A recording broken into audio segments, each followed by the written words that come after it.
a personal confidential Q&A, but just the lecture portion. Let me know when you start the recording. I'll start again. Yeah, I started the recording now, please. Okay, thank you. Sorry. I couldn't see when the sharing started. Apologize. So the best way to master the subject is to teach it. And this comes from my personal experience, because you will spend a lot of time in preparing for the subject and at least try to understand what Maharishi's teachings are and key points. And I consider teaching is one of the ways that we can do the service to others. Definitely, we will benefit a lot from it. But even sharing a small theme, Maharishi says, just even teach one set of exercises. You don't need to teach anything else.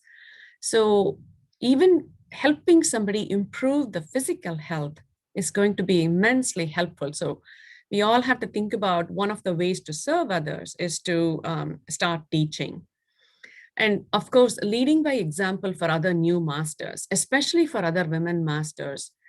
Everybody looks for some kind of example or leader to follow. So especially for women masters, they want to also emulate and see who else. Like for myself, there are many people in India who have taught really, really well. And even today, like Sangeeta ma'am in Aliyar, and Jayanti madam, and a few other senior professors that I have come across in India, the one who initiated me long time ago, 25 years ago, they all gave really wonderful lectures. And of course, Meena Amma here. So many examples I have that I followed their footsteps. So similarly, we all can be examples for others. Then all monetary gifts can be temporary, but the knowledge we share with others will stay with them forever. So it's like saying you can give them fish, but teach them how to fish is better. Similarly, teaching about this particular simplified Kundalini yoga and its system and its benefit, and any portion of it is going to stay with the learner forever. And really, the another important reason is this is one of the Guru Dakshana we can give it to our Guru. And then also the divinity in our own journey, in its own journey, we have become a fraction of the divinity. And obviously, we're all helping ourselves and others to achieve the same level of self-realization. And more importantly, we need this. Each one of the masters need this for our own spiritual journey. Because one of the important things, as Maharishi always says in his speeches, like once you age, after your working years, primary years are over, like let's say 50, 60 years, he used to jokingly say, when as you become aged, your family members, if you do any other profession or if you just sitting around at home, I mean, he used to say about his own times, the family members may think why this person is still alive. I mean, I don't know. He used to jokingly say, but there is no retirement in sky teaching. If you're a sky teacher, there is no retirement. You can teach until my age because I'm 93 years old and I'm still teaching. This was one of his message when he was 93 years old. So this is you will never retire if you take this teaching as one of your responsibility. And one of the other things people think for is, okay, how do I start? Because I am not an expert. Look, Maharishi has given immense confidence in all of us. And he believes, and he has also given the confidence, whether you believe or not, you're all Brahman. Whether you, you understand or not, you're Brahman. The minute you realize you're Brahman, you're Brahmanyani.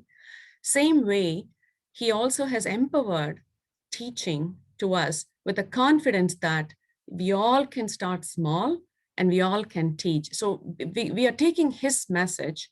So try to teach the subject. I used to initially only take the subject that I don't have full understanding, or where I needed to, where I thought I had good understanding. For example, in the initial phases, I used to take only the moralization of desire, neutralization of anger, and eradication of worries. Because moralization of all of those subjects, I wanted to really master. And physical exercise, I was really comfortable with. So both of those subjects I used to initially start. But similarly, everybody would have some kind of different aspects of things that you want to either choose initially based on what you have mastered it and really want to share with others, or areas that you have deep interest and you're yet to master it.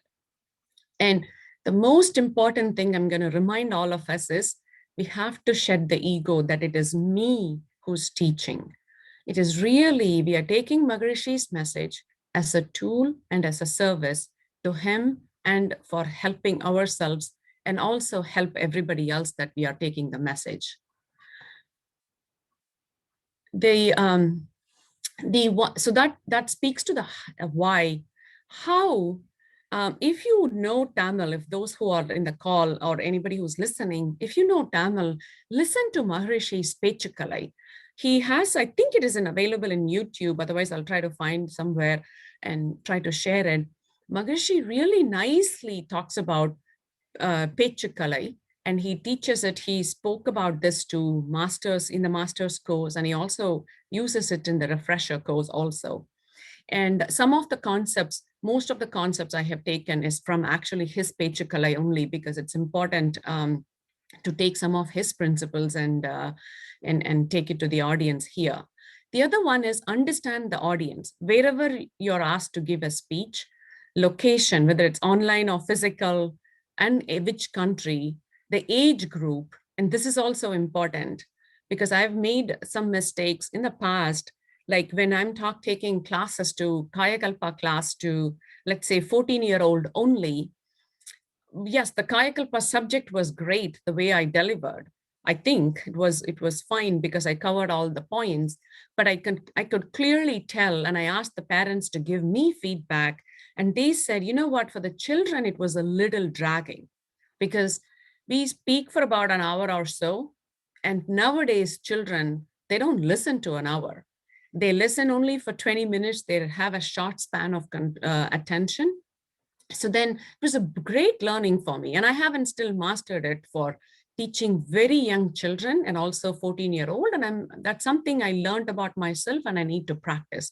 So very similarly, understand who's the majority of the audience, what's the event, whether it's obviously whether it's an anniversary event or a specific class or a specific sky event, time of it, timing of the event, language in which you're expected to deliver the speech, and your role in the event. And this is where Maharishi says, the Pechukalai, if you listened or somebody might have listened already, he says, if you're not the main speaker, if you're asked to do a subject for 10 minutes, make sure you only stick and plan for the 10 minutes. Otherwise, just because you have a forum or a mic, you might extend your speak to share everything you know about the sky system or everything you know, and you will lose the audience. These were exact words from Maharishi's Pechukalai. So really important to know our individual role in the event. Are you the main teacher, or are you asked to share a specific 10 minutes in the subject, or are you conducting, like are you emceeing the event? So whatever it is, every role has an important to take some kind of a sky message that you can deliver personally. So try to understand the role in the event. How to prepare for the speech? Obviously, you need to keep in mind according to each of the factors above. Now, I wrote all of that just for making sure we have it in the back of the mind. Don't get overwhelmed. Oh, every time is the preparation itself is going to take time. I think it will become part of your practice as you start to prepare the speech. But in the initial stages, yes, these are all important depending on the subject, depending on the location, depending on the time, language, everything is important to keep in mind and have to have some level of preparation going into the speech. And prepare by reading Maharishi's book. The reason I say it's very, very important, only because you'll have to and read it all over and over again and listen to his speech over and over again. Because when Maharishi has written the words, it's not something like we all prepare for regular lectures. Every word that he has written, the choice of his words, especially in Tamil. Of course, in English, at the time when the translation was done in English, whenever he was around, all of those words, I tell you, it has explicit meaning, and also his own personal thoughts, his own um, the mental frequency that goes along with this. So if you are able to read his books over and over, and sometimes you will be able to connect with him and the mental frequency in which he was there when he chose those words. It has immensely helped me. So that's why I'm sharing this tip with you. Prepare by reading Maharishi's book on the subject or listen to Maharishi's speech on the subject. Obviously, you can also listen to other senior professors' speeches for guidance, because everybody has their own style, and everybody has even, and you will be resonating with somebody else, similar to how I have seen some role models apart from Maharishi. You can also have similarly role models, and somebody's speech and examples can be more resonating with you, especially as you know, different ages and age group changes happens over the generations. You may have to follow other people's examples as well. So yes, most definitely you can listen to other senior professors' speeches also. Note down key points. For me, I used to just have a small notebook. I still have all my introspection notebooks. Sometimes when I have to teach introspection, I go back the introspection classes I took 23 years ago, and I'll remember some of those points. I'll take back my memory. And nowadays, I don't know whether students do that, but try to encourage when you take introspection classes and other things, because when you listen and when you write, it is more beneficial and it resonates with us. I would say same thing as teachers, we could also do the same. Take down some key points, only because you shouldn't miss a specific subject. For example, if you're talking about 6 temperaments, we have to know exactly what those 6 temperaments are. When you talk about mind, we need to talk about the 10 stages of mind. When we talk about analysis of thoughts, we have to talk about the science of the thoughts, like the clash, reflection, refraction, penetration, interaction. So some of those important points we might forget sometimes, only because, again, if you're taking the lecture for the first time or the second time on the subject, it's probably you may not have it in the memory. This is more for students' benefits or the practitioners' benefits that we may want to keep a tab on some of. So preparing with some of the notes might be helpful. And one thing I used to, in my initial stages of teaching, whenever I listened to Maharishi's words, I used to think, wow, in every subject he's repeating, even if it is a small subject, he's repeating the journey from divinity to sixth sense. Always he repeats that in some way or the other. And initially I used to think why, but then I realized that that specific concept and tying it to the subject that he's talking about, that in itself is a great um, strength of Maharishi, so that it really helps connect the individual sky subject and its concept, always connects to the why. And the why comes from our journey of divinity to the journey of consciousness, from divinity to the sixth sense. So try to include a very brief journey. And as you listen to Maharishi's speeches, you'll know we will all be able to get a practice of how to stitch that line of thinking. Once again, the reminder is no ego. We are taking Maharishi's message, we're doing it as a service to others and to help others succeed. So servant leadership is most important. So avoid, as much as possible, avoid the ego. Maharishi used to say, you jokingly used to say, either in Pechakalai or somewhere else, I think, no, actually 6 temperaments. He used to say, um, um, he about not about somebody's speech, somebody's satsangam speaker. He says, oh, I gave a subject, I gave this lecture 1,000 times to eliminate the darkness in these people's mind. Even when the speaker speaks about it, he speaks in a high ego that he is the one who is delivering the speech. So keep that in mind. Keep our individual ego in check. because we all can make a mistake. I'm still learning that it is actually us who's doing this. So let's make sure that we avoid the ego when we are preparing and delivering the speech. And this is another few important things. Bless the audience. When you start, bless the audience. And I'll connect it with the importance of no ego also. I asked a senior professor last week, Lakshmana Ayya, because I used to have this question also in my mind.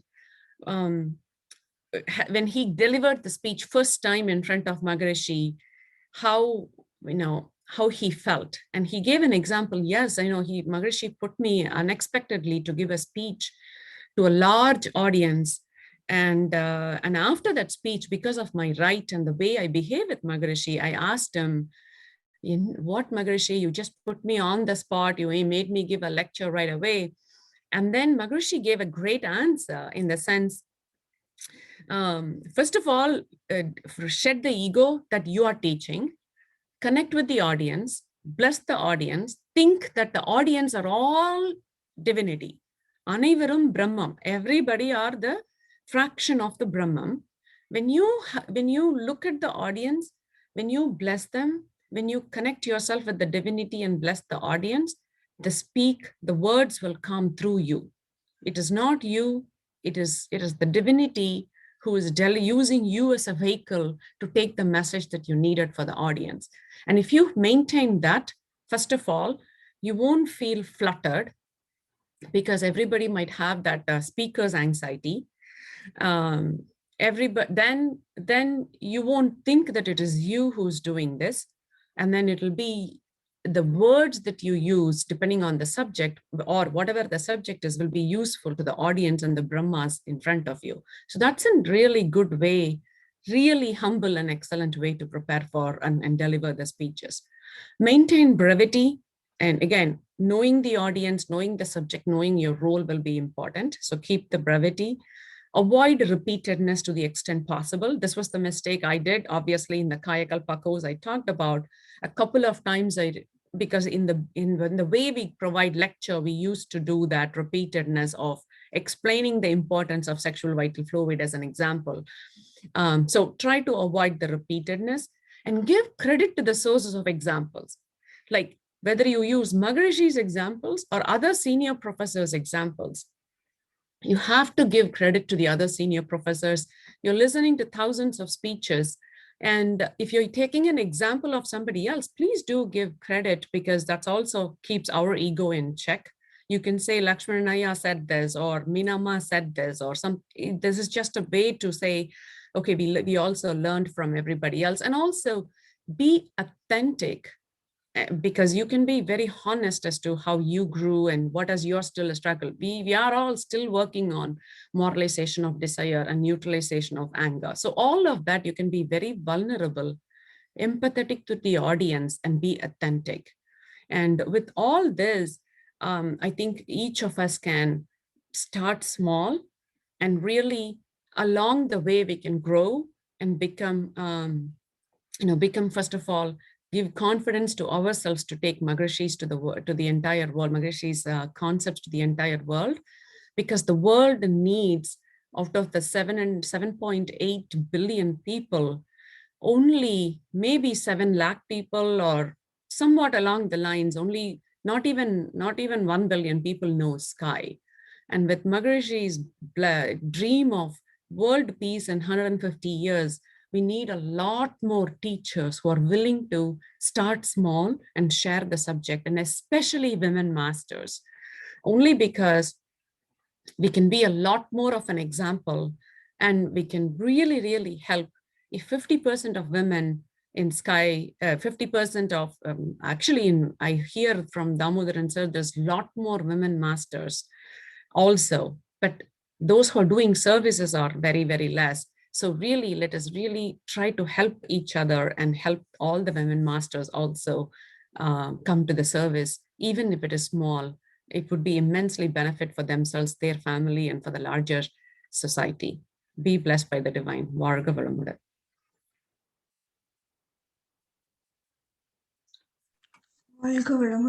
It was a Very nice, wonderful session, wonderful speech.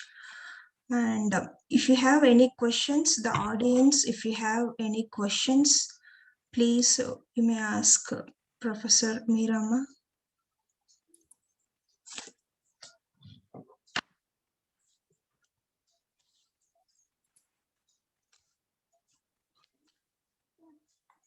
Please, yeah, this is the session like where you can ask your questions and understand the concepts better.